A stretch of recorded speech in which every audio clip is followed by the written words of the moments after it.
तो रूसी तेल एक बार फिर से खबरों में है। रूसी तेल जो है भारत में एक बार फिर खबरों में है। लेकिन ऐसी कोई बहुत खराब खबर नहीं है।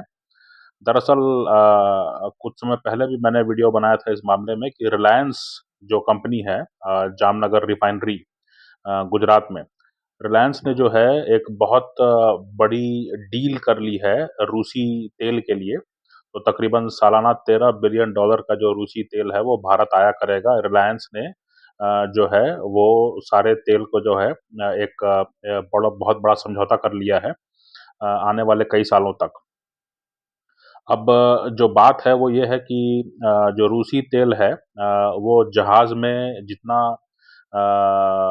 सप्लाई होता है, तो तकरीबन आधा जो है वो सिर्फ़ रिलायंस ही उसको उठाएगा, है ना? तो इसमें जो है अभी दिक्कत ये हो रही है कि अब जो है इस डील के बाद जो भारत की अन्य जो रिफाइनिंग कंपनीज़ हैं, जिसमें कि इंडियन ऑयल है, उसमें कि भारत पेट्रोलियम है और उसमें एक और है BPCL, Hindustan petroleum, HPCL, BPCL और इंडियन ऑयल।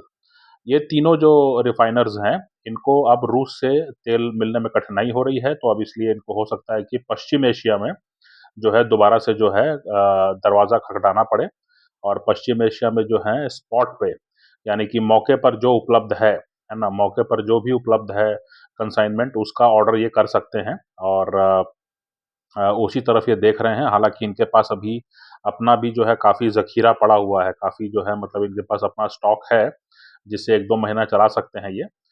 लेकिन इनको जो है रूसी तेल की कमी महसूस हो रही है और ये समझने वाली बात है कि रिलायंस ने जो है बहुत बड़ी डील की है, तकरीबन 10 साल का मेरे ख़्याल से डील थी और उसमें जो है सालाना $13 बिलियन का जो तेल है वो अकेले जामनगर रिफाइनरी या रिलायंस जो है उसको क्लेम करेगा।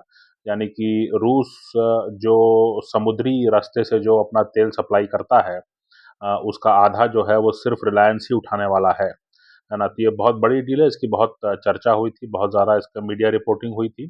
लेकिन जो बाकी 3 रिफाइनर्स हैं जो कि भारत सरकार के हैं लेकिन शेयर मार्केट में लिस्टेड हैं, इनकी जो है तकलीफ़ें कुछ बढ़ गई हैं और इसलिए जो है अब इनको पश्चिम एशिया में जाकर के जो है अपने लिए मौके पर जो भी स्टॉक उपलब्ध होगा उसका जो है ऑर्डर ऑर्डर जो है देना पड़ेगा। तो ये एक बहुत बड़ी डील है।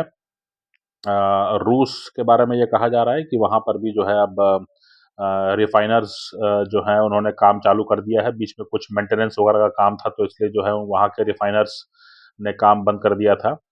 इसके अलावा जो है रूस यूक्रेन युद्ध कहीं जा नहीं रहा है, कहीं पहुँच नहीं रहा है, एक तरह का जो है डेडलॉक बना हुआ है, तो इसलिए जो है वहाँ पर भी अब रूस में भी जो है रूस जो तेल की डिमांड है वो बढ़ने लगी है।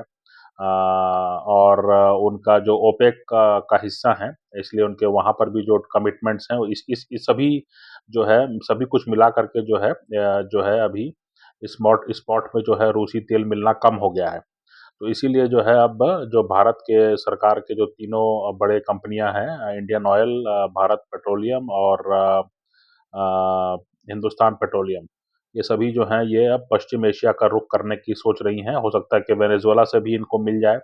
हालाँकि वेनेज़ुएला पर पाबंदी है, तो हो सकता है कि वहाँ से ना मिल पाए, अब देखने वाली बात है। लेकिन इतना तो मान के रखिए कि आपका जो तेल का दाम है, उसमें बहुत ज़्यादा उछाल आने की संभावना तो अभी कम से कम नहीं है, ये राहत की बात आपके लिए।